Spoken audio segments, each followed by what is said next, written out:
Сәлеметсіздер ма студенттер?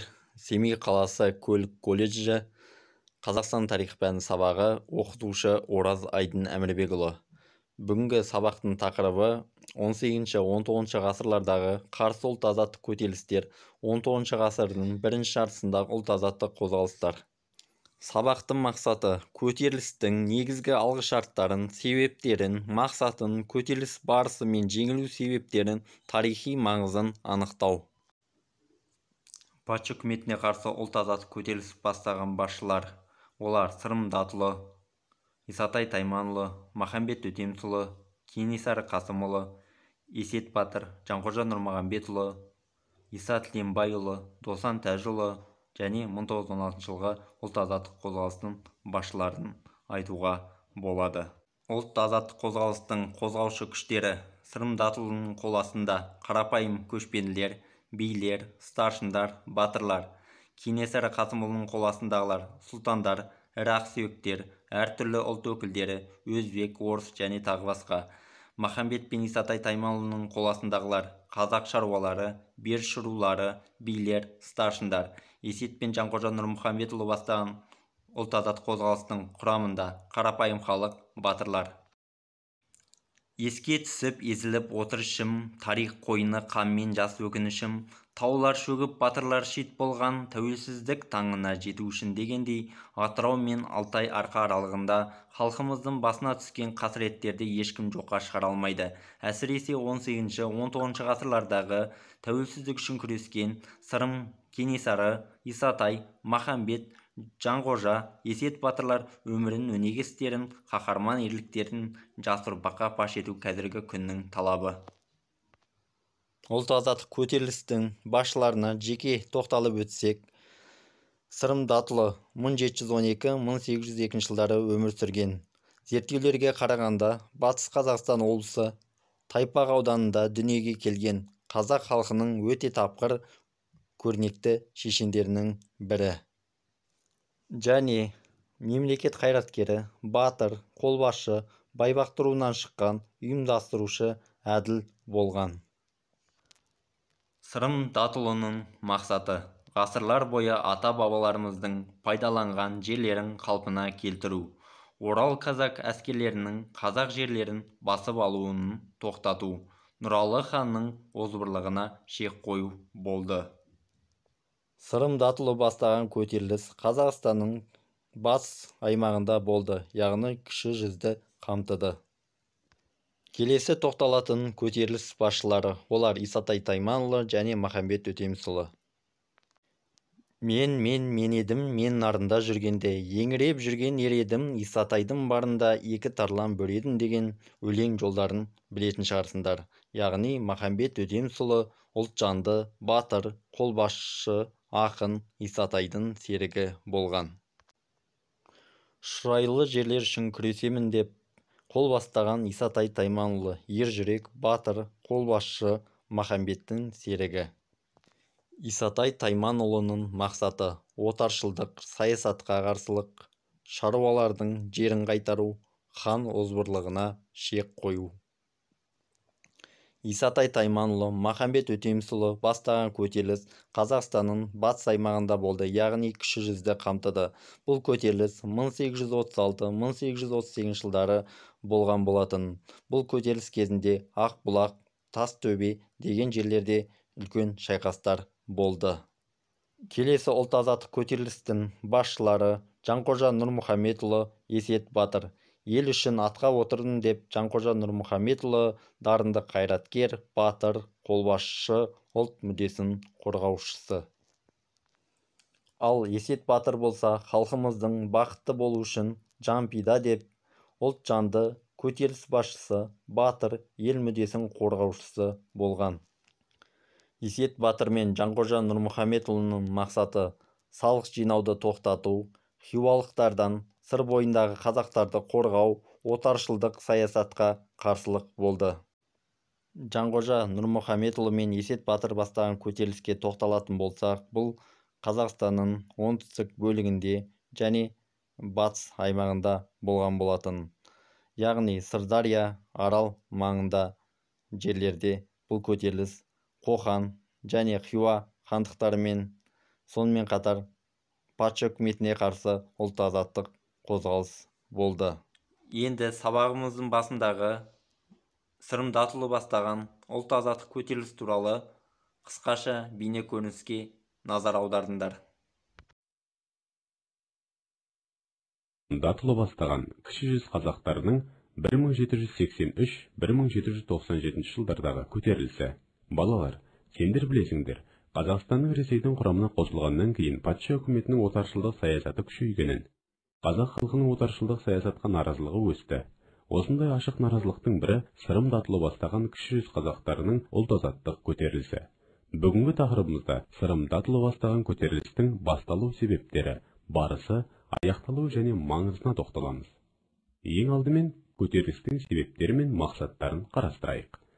Сонымен, ұлт-азаттық қозғалыстың негізгі себептері жер мәселесінің шиеленісуі, патша үкіметінің қазақтардың жайылым үшін жайықтың арғы бетіне, ішкі жаққа өтуіне тыйым салуы, ру ақсақалдарымен санаспай, хан сұлтандар барған сайын патша үкіметінің саясатын жүргізіп, олармен бірге бейбіт отырған қазақ халқын тонап, озбырлық жасады. Бұның барлығы халықтың жаппай наразылығын күшейтіп, бұл 1783-1797 жылдар аралығында ұлт-азаттық қозғалысының басталуына әкелді.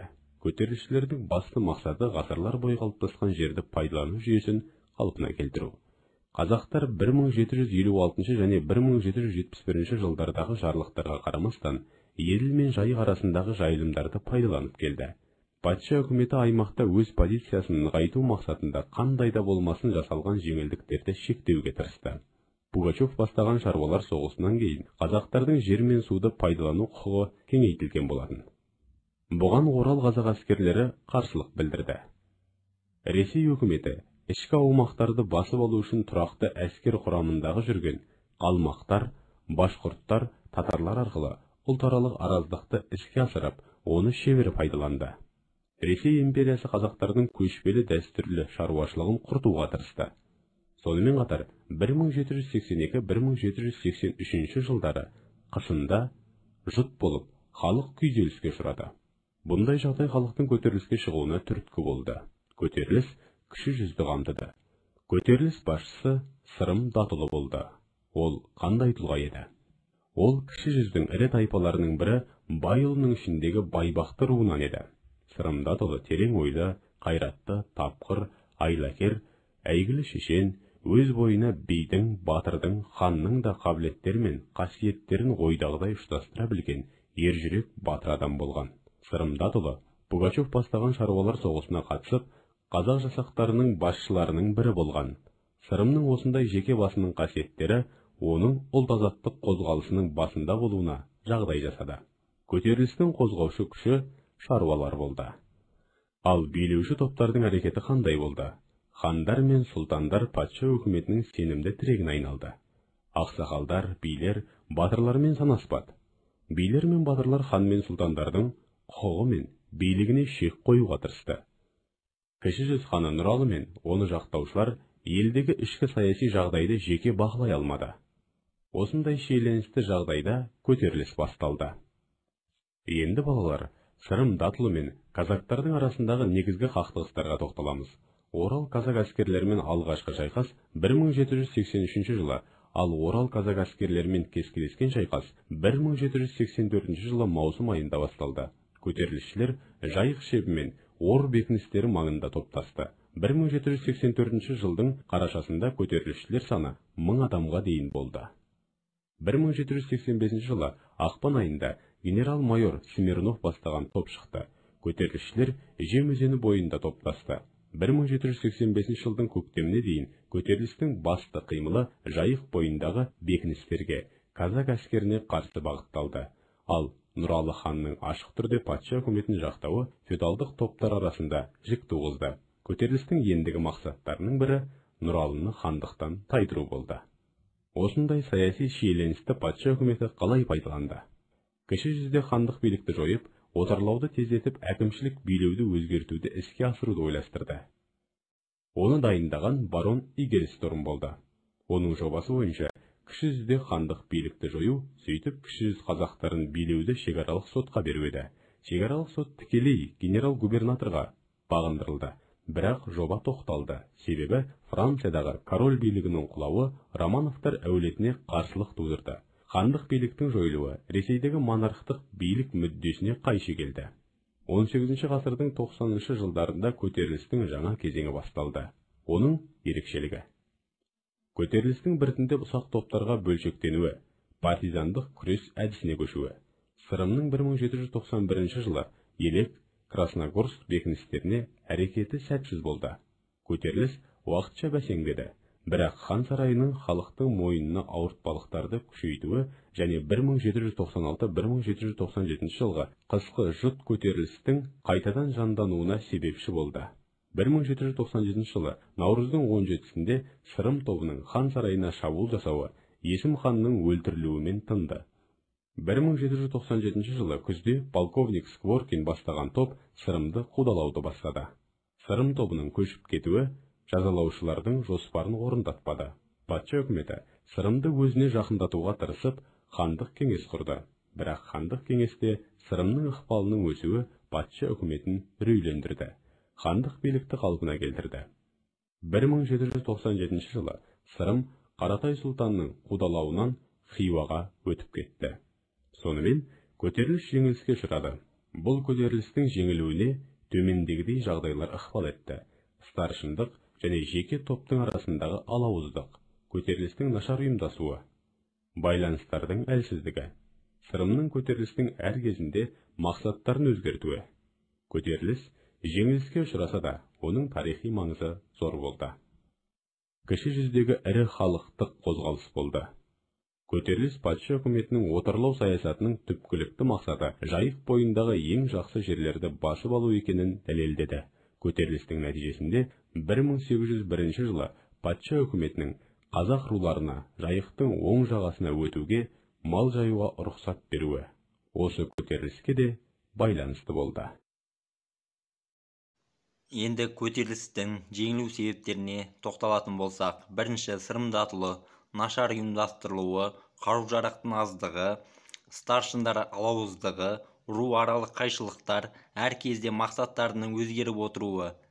Келесі, Исатай Тайманұлы мен Махамбет Өтемісұлы көтеріліс дұрыс ұйымдаспағандығы, әлсіздігі, феодалдар опасыздығы, көтеріліс басшыларының бірге алмауы, қару-жарақ теңсіздігі.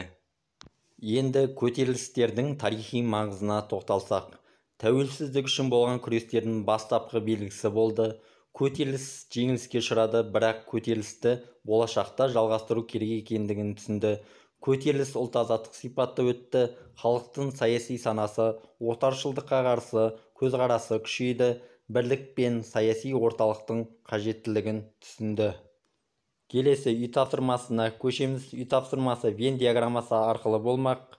Бірінші, Сырымда атылы бастаған ұлт-азаттық көтеріліс және Исатай Тайманұлы және Махамбет Өтемісұлы бастаған ұлт-азаттық көтерілісті айырмашылығы мен ұқсастықтарын салыстырамыз. Екінші, Жанқожа Нұрмұхаметұлы бастаған ұлт-азаттық көтеріліс және Есет Батыр бастаған ұлт-азаттық көтерілістің ұқсастығы мен айырмашылығын салыстырамыз.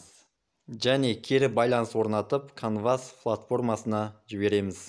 Назарларыңызға рахмет, сау болыңыздар.